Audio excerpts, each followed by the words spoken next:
Ahoy, mateys, and welcome to another episode of I'm Ready, a SpongeBob SquareCast. My name is Captain Eric, and we are continuing our sail through the second season of SpongeBob SquarePants. Here we are, everybody. We have made it to the finish line of 2020, looking towards 2021. Now, there are people out there who are right that it's kind of silly to kind of think that just because the year is new, all of a sudden your life is going to be different. But, you know, that's a little bit of what optimism is about, is that it gives you a fresh outlook on the day. You can wake up on January 1st, 2021, and it can feel fresh for you, and you can get yourself in a nice, positive, optimistic mental state. So, you know, for those of you out there who just kind of take it as just another day, you don't even care about waking up at midnight, you go to bed, you go to work the next day, I get you. But, you know, this has just been a crazy year from beginning to end. So I don't know about all of you guys, but I am excited to wake up on January 1st, 2021 and put this year behind us.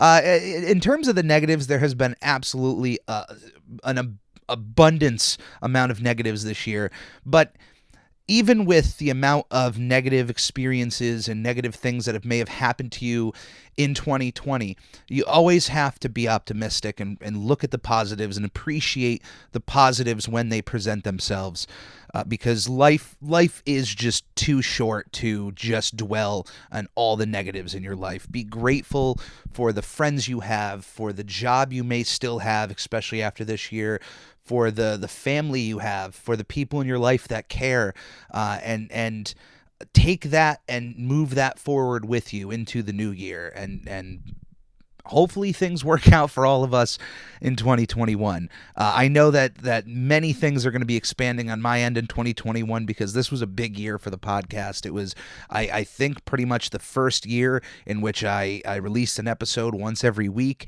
I wasn't really dragging on the podcast as I did in the beginning because I was so worried about making it sound as professional and perfect as possible and just going, forget it. Put whatever you have out there in the world and you'll get better over time. Before we get into This Week in Nickelodeon, I do want to address a loss that we felt this week. For those of you who have listened to the podcast, I once in a while talk about other things I'm into other than Nickelodeon and SpongeBob and animation and whatnot. One of my loves is professional wrestling. And we lost not only a fantastic wrestler this week, but from all accounts, an absolutely grade A human being. John Huber, better known as Brody Lee, if you were an AEW fan or if you watched any indie wrestling, but also known as Luke Harper for his time that he spent in WWE. He unfortunately passed away at the age of 41 on December 26th.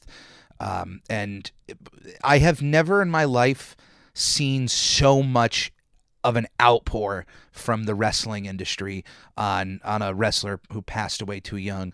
We have so many of them that have happened, and maybe it's because social media is just so prevalent that you can hear these things than, you know, other times before, because the only other time I can think about a wrestler dying young that really made an impact on everybody was Eddie Guerrero.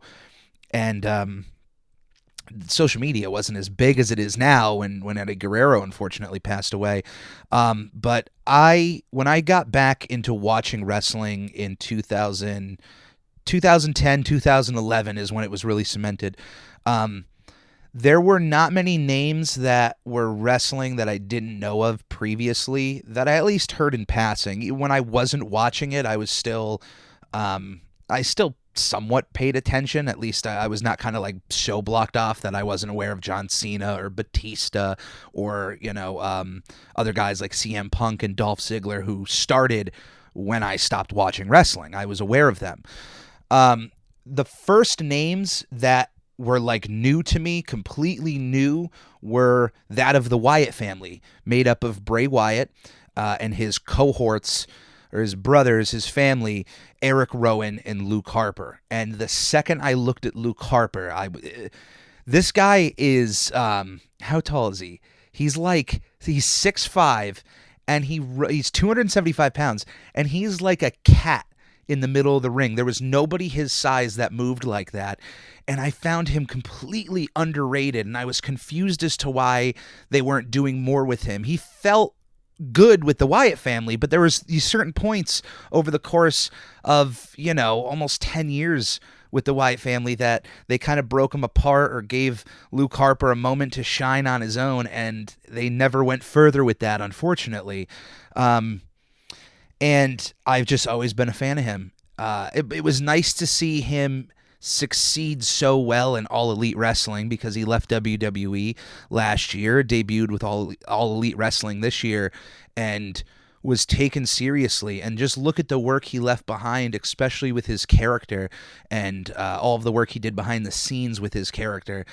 The guy had so much potential, and to see somebody pass so young, it makes you just take a step back and appreciate everything you have and the people in your life. So if you have people in your life that you really care about, just let them know. You don't have to tell them every day, but let them know once in a while. Give them a hug, because those are the moments that just kind of keep us grounded and keep your circle close, because your circle, the people in your circle, friends, family, coworkers, the people that you always go to, the people you trust, the people you love, as long as you keep them close, and hopefully they do as well to you, then, it's easier when things get bad, because you have that group close to you. So for all of you fans out there, people who started listening to the podcast this year, however you listen to it, Facebook, YouTube, streaming services like Spotify and Google Podcasts, I appreciate each and every one of you. If you download my podcast and follow it each and every week, from the bottom of my heart, thank you, because this is something I want to do all the time. I want to talk SpongeBob with you guys. I want to hang out with you guys and just build this community of goofy goobers. So thank you, and we're going to take this momentum right into 2021. So before we go to the future, we got to look at the past. So let's look at this week in Nickelodeon history. Nickelodeon. This week in Nickelodeon history, we have a birthday, January 1st, 1969. Our own Doug Lawrence, Mr. Lawrence, was born 52 years ago. Not only is he extremely important to the world of SpongeBob SquarePants on the screen by voicing Plankton, behind the scenes, he has been an incredible creative force since the beginning of the show. And not only on SpongeBob, but also was a massive creative force behind Rocko's Modern Life as well, by also voicing Filbert, but being a writer, a storyboard artist, and director for the show. He's helped out with a few other shows, like he voiced Edward and Dave on Camp Lazlo, was, of course, voice actor on Wander Over Yonder, Uncle Grandpa, Grim Adventures of Billy and Mandy. So he's been around the block, but man, the amount of work he puts on for SpongeBob is absolutely crazy. He is constantly voicing Plankton in almost every video game or every other medium that Plankton can be found. But like I said, an absolute massive creative force behind the show. He is a big anchor there. So happy birthday, Mr. Lawrence. 29 years ago, on December 29th, 1991, Make the Grade had its final episode. Make the Grade was a game show that aired from October 2nd, 1989, all the way to December 29th, 1991. I have zero recollection of this show. It's one of the very few Nickelodeon game shows that I don't think if I've seen it, I definitely don't remember seeing it. It's not anywhere in my memory as a child, so I don't know if it even aired that much after 1991. It does seem that it aired a lot on Nick Gas, which I enjoyed as a channel, but I really only ever watched Nick Gas when Double Dare or Legends of the Hidden Temple were on, or Nick Arcade. If it was a show I didn't remember as a kid, I wasn't watching. But I might check it out one of these days. I'm sure there's some episodes floating around on YouTube. But yeah, so Make the Grade ended. 17 years ago, on January 2nd, 1994, the last episode of Doug aired on Nickelodeon. Now, for those that don't know, Doug is a very rare case in the history of Nickelodeon where he was one of the first Nicktoons, but Disney came in and swept him up right at the 0 hour. I don't know what the contracts were like back then because Nickelodeon didn't seem to have a problem getting a hold of Rugrats and Ren and Stimpy and keeping those under the umbrella, but Doug, they somehow lost. I don't know if it was just a specific contract with Jumbo that if Nickelodeon didn't want to pick up the show, then Jumbo Pictures would then be able to shop it around. But that's seemingly what happened. I mean, realistically, what happened was not only did Disney want Doug, they pretty much bought up Jumbo Pictures as a whole, and with Jumbo Pictures, ended up creating other shows like PB&J Otter. I think JoJo's Circus on Playhouse Disney, or I think it's Disney Junior now, but yeah, Doug, I absolutely love Doug in so many ways, and I know it is the most safe Nicktoon to probably exist. Like, it is the most child-friendly and inoffensive, but there's still something there. That sounds boring. That sounds like, with all these other shows like Ren and Stimpy and Rocco pretty much trying to push the bar on adult humor, Doug really played it safe. But there is really something special about Doug and the world that was created, and that's why it went on to not only be on Disney for a few more seasons, it had a live show in Disney parks and also had a feature film under Disney, which really isn't good, and I don't think it's been totally completely separate story, but I don't think Doug's first movie has been properly released. If what I remember is true, the VHS of Doug's first movie is like the full theatrical cut. But of course it's not widescreen. So the VHS has the wrong aspect ratio. And if you buy the DVD, which for years you can only get by the Disney Movie Club, which isn't a bad deal if you look into it, and you can get some of their exclusives, but that was released with the TV edit of Doug's first movie. So if you buy that DVD, it's got it cuts to black when there's supposed to be commercials and comes back. And then the credits are fast forwarded, as if it was on television. So how does this happen? How does a theatrically released movie just not have a DVD or even a VHS or other means like streaming? I think I tried to check it out on Disney Plus and I think it's still the TV edit version, but I might be wrong about that. But yeah, that's crazy. But yeah, back to Doug. Last episode, right in 1994, it hit its 52 episodes mark, which was the benchmark for all shows. It was kind of a way so that you could have another episode air every single week throughout the year. So you can have 1 year can air the entire show. And Ren and Stimpy was held to this. Rugrats was held to this. Rocco was held to this. This was an ongoing thing.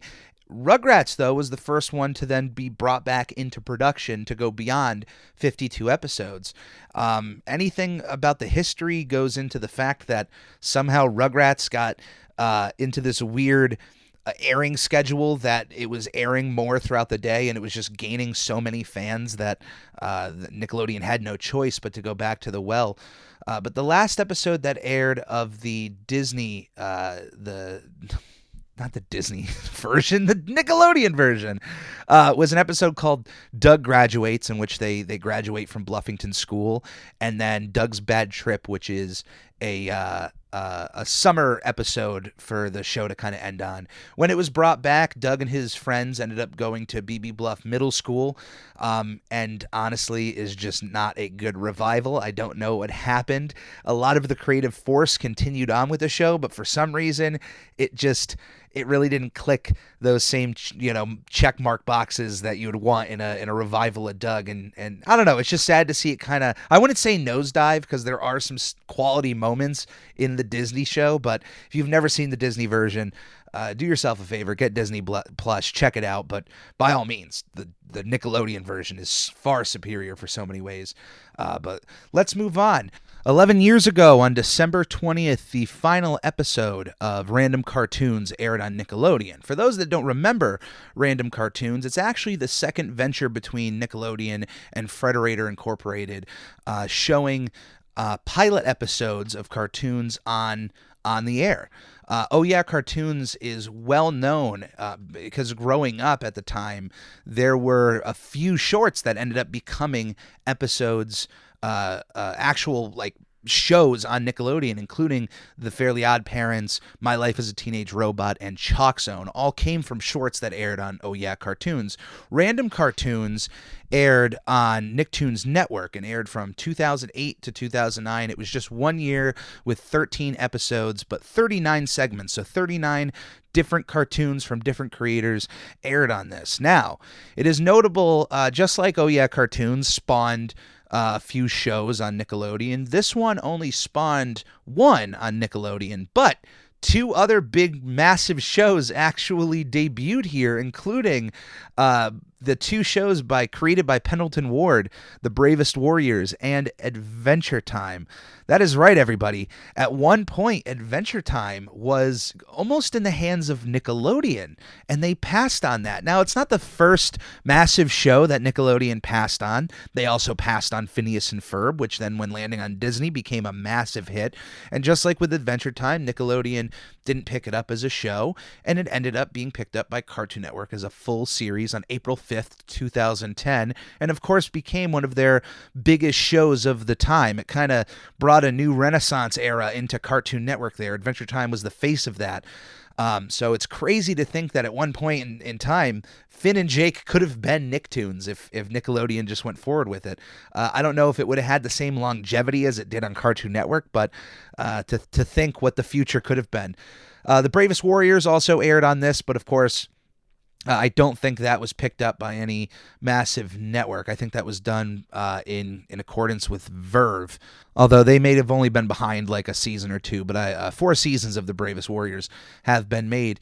The only show that Nickelodeon picked up out of this batch of pilots was a pilot called Fanboy, which would eventually become the show Fanboy and Chum Chum. Of course, doesn't have a lot of fans out there, but let me tell you, after seeing a few episodes of Fanboy and Chum Chum and watching a few retrospectives on YouTube, I've learned to appreciate the show and think it's a bit of an unfound gem that I think will hopefully find a fan base one day, but I think it's a bit underrated. But yeah, Random Cartoons ending 11 years ago. I received a few emails in the snail mail about missing a big moment in a previous episode. So just to give it its credit, 6 years ago on December 19th, 2014, The Legend of Korra aired its final episode. Not in the traditional sense, because if there was a show that ever got the shaft, a massive show just being treated like this, The Legend of Korra, I have never seen a show so popular but so mishandled by a network, almost as if they just didn't care about this show. The Legend of Korra, for those that don't know, is a sequel series to Avatar: The Last Airbender. Avatar, one of the greatest Nicktoons of all time, one of the greatest pieces of television animation of all time, a massive success, was then succeeded by The Legend of Korra, following Korra, the next Avatar in line. The show ran for 4 seasons, 52 episodes, and I think midway through the 3rd season was kind of moved from Nickelodeon to Nick.com for streaming. And I believe the whole 4th season was then pretty much online only, but in such a weird way. It was clearly still getting viewers on the air. Of course, as time went on, viewers leave, but that's kind of the same with every show. I guess some might get more as they go on. Maybe with Avatar, by season 3, there were more people watching it than season 1. But Korra was still getting a fairly big following, and to just have it pulled like that and then put on your website just came off really weird, and I kind of feel bad for all the fans of that show having to go through that. It should have just aired on Nickelodeon. That's their main network. I don't understand what could have replaced it for a half hour that was worth more than having a show like this air on your network. Some speculate it has to do with the final episode and what it kind of entails. I'm not going to spoil that here if you've never seen the show, but I have no answers for that. Just kind of sad. I kind of stopped watching after season 2, and there was just other things going on. But I have since gone back and rewatched the whole show, and it holds up as well as it did the first time it aired. And all of the new stuff, some of it was kind of a miss for me, but a lot of it we're hitting it out of the park. So Super sad to see it go out like that, but it lives on. There are still Korra fans, and now that I believe it airs on Netflix, it's gained a whole new following. So I'm glad. I'm glad in the end it's still working out for the Legend of Korra. 7 years ago, on January 1st, 2014, Every Which Way premiered on Nickelodeon.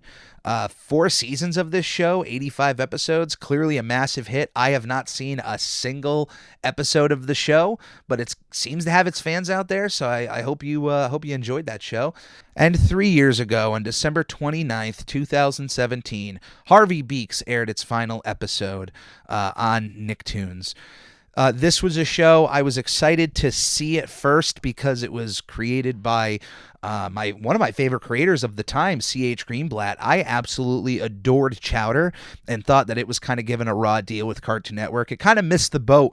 Chowder and Flapjack kind of missed the boat that it led to Adventure Time, because Adventure Time, just like once that hit, it had taken over, and it kind of, a lot of people give it credit for the renaissance, but there were some real bangers right before Adventure Time and regular show that I don't think get enough credit in Chowder and Flapjack. But I completely missed Harvey Beaks, and I have heard good things about it. I've heard a few negative things about it.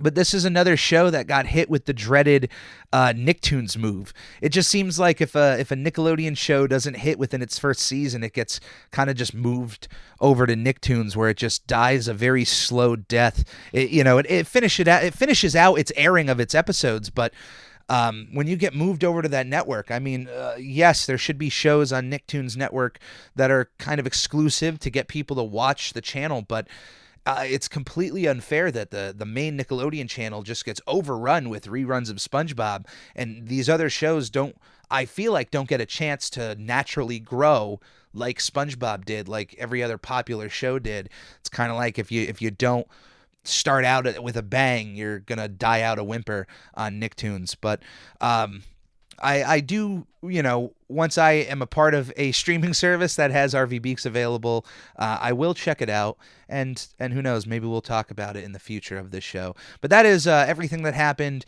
in December. If I missed anything, by all means, email me, let me know, snailmail@euphonics.com, because anything that you think I should talk about, I will certainly address in the next episode. All right, before we get on to this week's SpongeBob episode, Bossy Boots, we're going to take a quick break, and we'll be right back. Magic Conj, will I ever get to meet Tom Kenny? Maybe someday. Oh, so you're saying there's a chance. Okay. Should I tell fans of the show how they can support us? Yes. Goofy Goobers, supporting the show is shockingly easier than catching a blue jellyfish.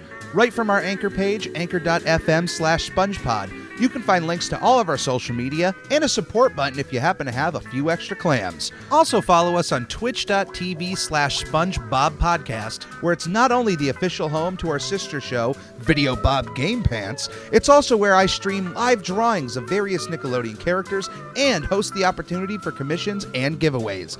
Lastly, the official merchandise store is now open at redbubble.com/people/SpongePod, where various designs will be uploaded inspired by our show, including our official logo, which is now available on a multitude of products like t-shirts, stickers, duvet covers, and even a shower curtain.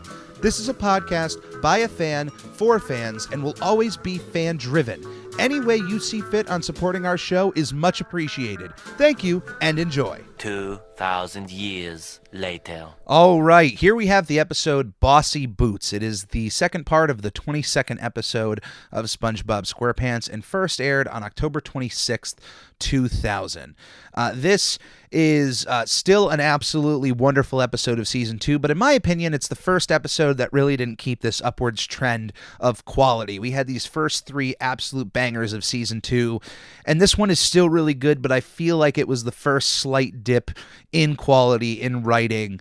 That by no means, do not take that as a big negative on this episode. This episode I still absolutely adore and love. But just, after rewatching the last 3 and knowing some of the jokes I've kept from this episode, it definitely is on the lesser end of what inside jokes I've used. Some of the slapstick in this episode. still quality. I don't want to sound negative, but we got to be real here. Not every episode is going to be better than the last. But let's just get right to the episode. And if you are following along, you can press play now. We are going to start right at the beginning. Bossy Boots is one of the first episodes to really put a center light on Pearl. Pearl, I enjoy as a character, and she was one of the first characters created for the show. If you go look at the original sketches from Steven Hillenburg, he had the idea of Pearl from the beginning. And she has really grown as a character over years, although they didn't use her as much as I think I would have liked in these first few seasons, because she was kind of a one-note character for a while. She, was just, hey, she's Mr. Krabs' daughter, of course, but she's just the high schooler, and she follows these high school tropes. I loved her in The Chaperone by the end, but I feel like the way she ended at the end of The Chaperone was kind of pulled back a little bit, like that maturity that she had by the end with SpongeBob and with her situation and appreciating the night she had. I feel like that was toned back a little bit so that we could get this episode where she just kind of runs wild with the restaurant and doesn't have that maturity level that I think we want to see her have. But even Mr. Krabs wants to see her kind of rise to the situation. And now, of course, he doesn't like all of the changes that she makes in the restaurant. But he seems to go along with 100% of everything, even at the expense of his money, which at this point in SpongeBob history feels out of character. Because what is, for all the money he's spending to redecorate the Krusty Krab as the Cuddly Crab, they're selling like salads, which is pretty much lettuce and tomato, which is a great profit margin if depending on how much the salads are. Like if somebody's paying $5 for a salad and it ends up being one tomato slice and one piece of lettuce, you're probably making 500% or so much money at that point. But I don't think the amount of money he spent he's making back with these teenagers who don't really have a lot of money to begin with. If you're running a restaurant, you really want to go after people who are going to spend a lot of money there or come in frequently, which could happen with teenagers, but I don't think they're going to have as much money as Mr. Krabs is going to need. But kudos to Mr. Krabs in this episode. Look at him dressing in the uniform, like really being a good, supportive father. And I know what I said earlier about this being kind of out of character for Mr. Krabs on the amount of money he's spending. But I think for that to happen, he does have to show character growth as a father.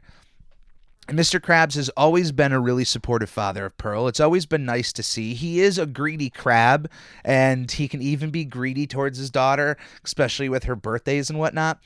But he does care about her and wants to see her grow, and that's why he just kind of hands her the keys to the Krusty Krab and lets her just kind of be in charge and run with it.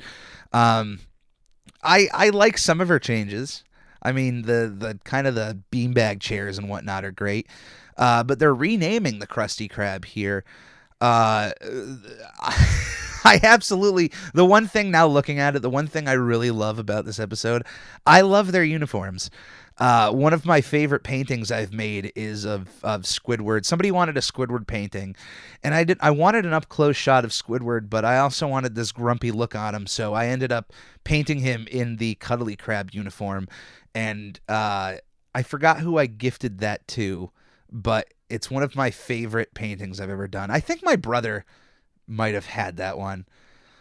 I don't know. I've made so many and I've given them out so frequently that it's kind of hard to remember. I have pictures of everything I've made, but I'll put that up on Instagram. If you follow us on SpongeBob Podcast, you'll see the Cuddly Crab Squidward painting I did. But yeah, they were able to repaint. I like how Squidward is shocked here, but he had to have been around for them to repaint the entire Krusty Krab the rainbow colors. Hey, lady. All right. I completely forgot about that joke. I'm sticking by my idea that This is not as good as the last 3 episodes, but this is still a pretty fairly funny episode. And here we have the new Cuddly Crab. I don't think this decor would attract a lot of teenagers. I think it's cutesy and it's certainly good, but I would have liked to see Pearl take a more, I think she's in high school, a more high school-esque approach to the decorations, like maybe more of a coffee shop type of place. Because you can then still get, the idea that SpongeBob is not going to be cooking burgers. It's a coffee place. He's basically going to be brewing cups of coffee for these teenagers. I think that could have been a decent spin on it, but I can't get over these uniforms. If you were working at a job and they changed to these uniforms, as a SpongeBob fan, would you be okay wearing them? Because let me tell you, it's kind of the pink uniform kind of reminds me of Filthy Frank and his little pink guy uniform. But my job specifically, I would be definitely excited to wear a one-piece suit with the 2 Ks on top. Here's your 2 salads. That's pretty much, I mean, come on. That is a salad. SpongeBob was, he didn't give him a lot of a portion there, but let's be real. A salad is a salad. You can't really complain about this. This is the first time that the Krusty Krab is ever redecorated, and it's the first time that the grill is ever taken out, which is really weird for Pearl to have done. It's not like she decorated the kitchen. Like, the kitchen is the same thing. You could have just left the grill there and not, have just taken it out. It seemed like a waste of her energy to take that out.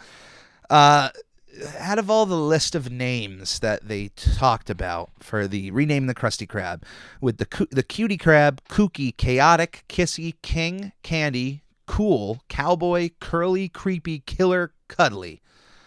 Which one do you personally think is better than the Krusty Krab? If you had to pick jellyfish to your face, you had to choose a rebranding, would you stick with Cuddly, or do you think you'd go with another one?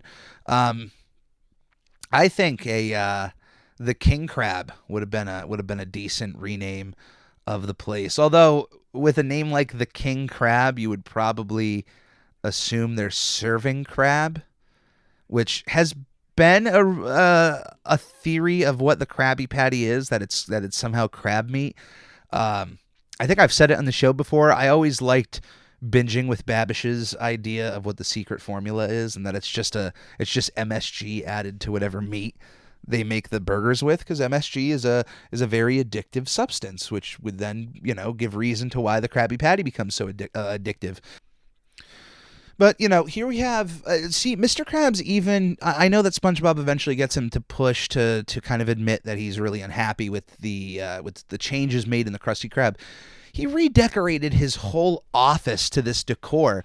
Mind you, they didn't redo the kitchen, which can clearly be seen from the middle of the restaurant. You can look through that little, the little hole there where SpongeBob hands the burgers off to Squidward and see the kitchen.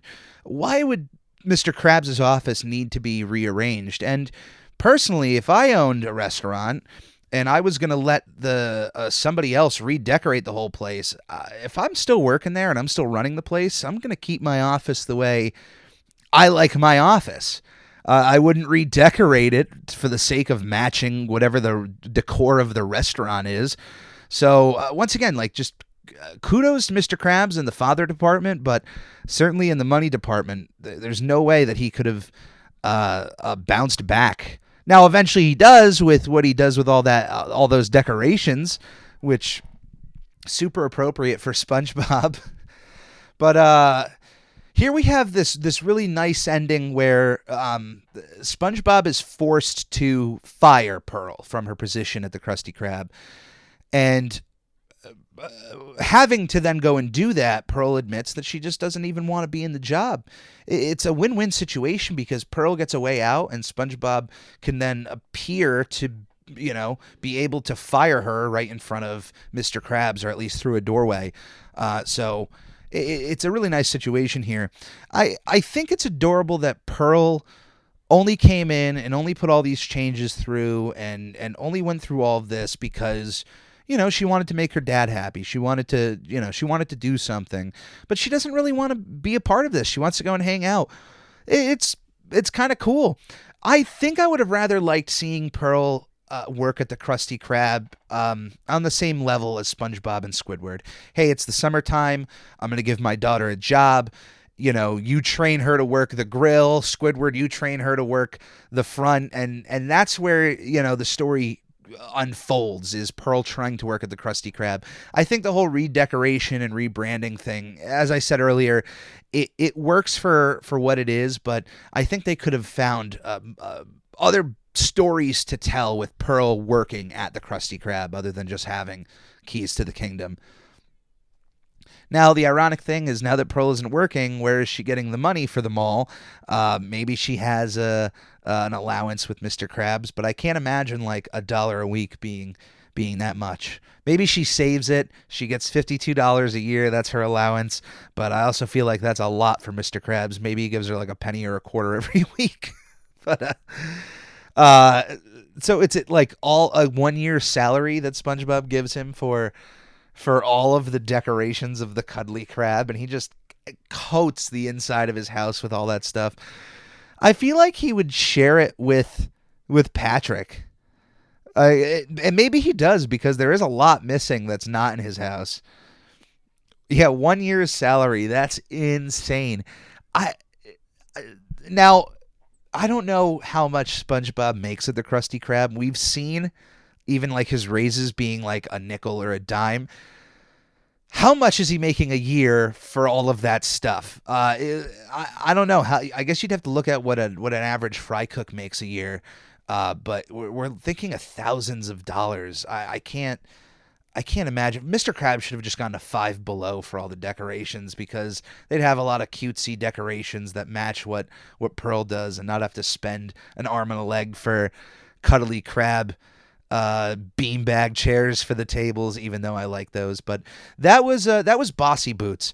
Still a good episode, still memorable, still a lovable plot. Like I said, certainly seemingly out of character for Mr. Krabs, but if this episode does anything, it just establishes how good of a father Mr. Krabs can be towards Pearl. I think it's an absolutely wonderful thing, and I'm happy to see that. So I love Bossy Boots. It's a good episode. If I had to rate it, though, I think it would fall on the positive end of season 2. We still have to. I keep saying this like every episode. We're going to be doing a live stream at some point in January, ranking season 1 episodes. So follow us on Twitch, Facebook. Keep an eye out for that. We'll be live, and I'll make sure to make announcements on all appropriate forms of social media when that is happening. But before we go and end this episode, we have to first look in the mailbag, the snail mailbag. Mail time.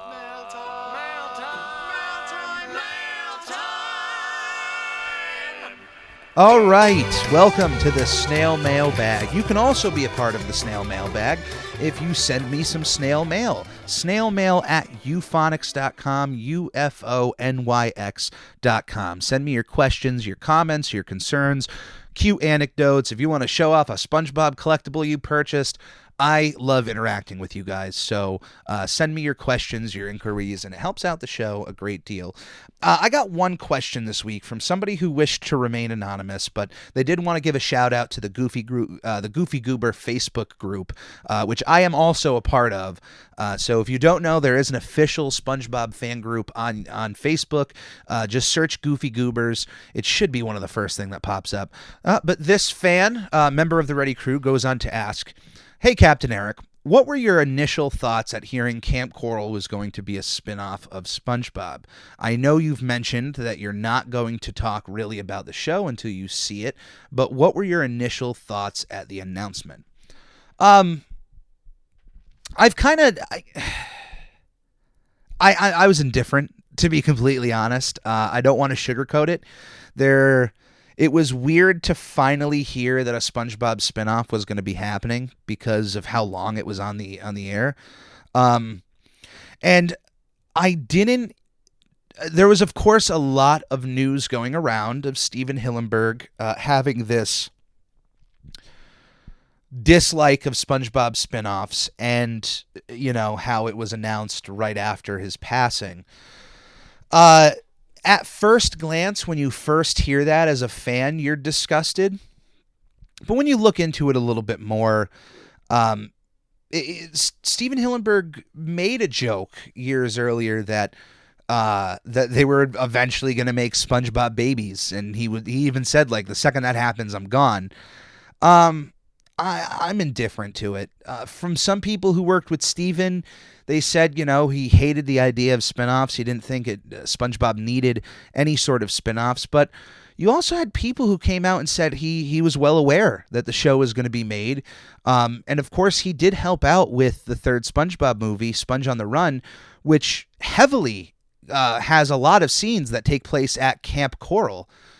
So he had to have known that something was going to be happening. Does that mean he was happy about it? Absolutely not. I don't think he would have liked that. But also, I'd like for everybody who's very angry about the show to take a step back. They've been not listening to Steven Hillenburg for years.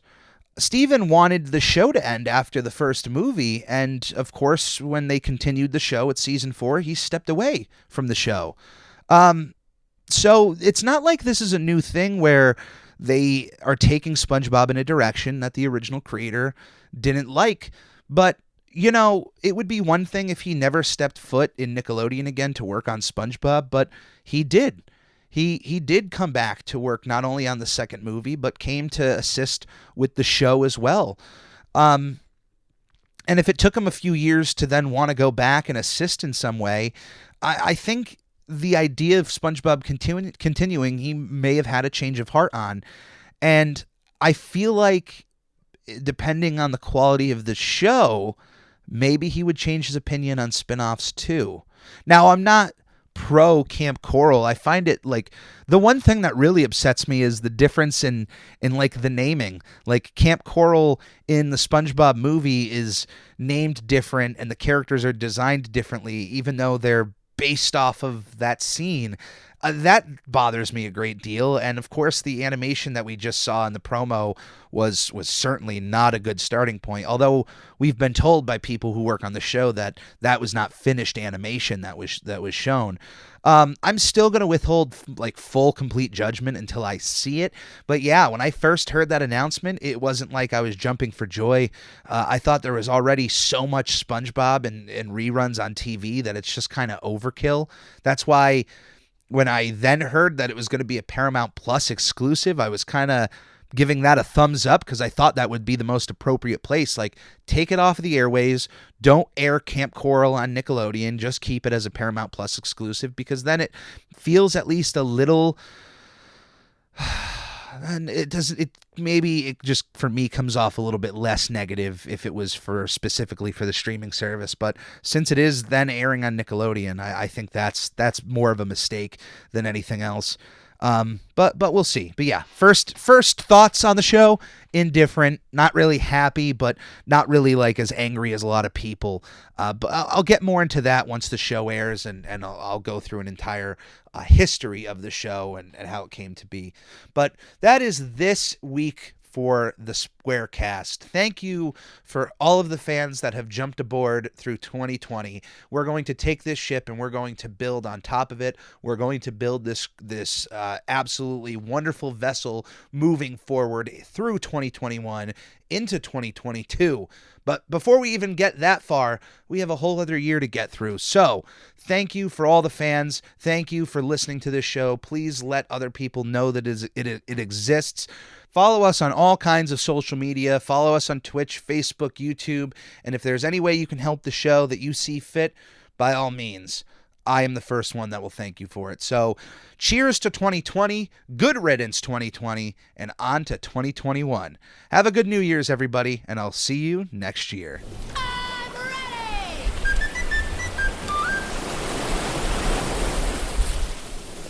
Magic Conj, will I ever get to meet Tom Kenny? Maybe someday. Oh, so you're saying there's a chance. Okay. Should I tell fans of the show how they can support us? Yes. Goofy Goobers, supporting the show is shockingly easier than catching a blue jellyfish. right from our Anchor page, anchor.fm/SpongePod. You can find links to all of our social media and a support button if you happen to have a few extra clams. Also follow us on twitch.tv/SpongeBobPodcast, where it's not only the official home to our sister show, Video Bob Game Pants, it's also where I stream live drawings of various Nickelodeon characters and host the opportunity for commissions and giveaways. Lastly, the official merchandise store is now open at redbubble.com/people/SpongePod, where various designs will be uploaded inspired by our show, including our official logo, which is now available on a multitude of products like t-shirts, stickers, duvet covers, and even a shower curtain. This is a podcast by a fan, for fans, and will always be fan-driven. Any way you see fit on supporting our show is much appreciated. Thank you, and enjoy.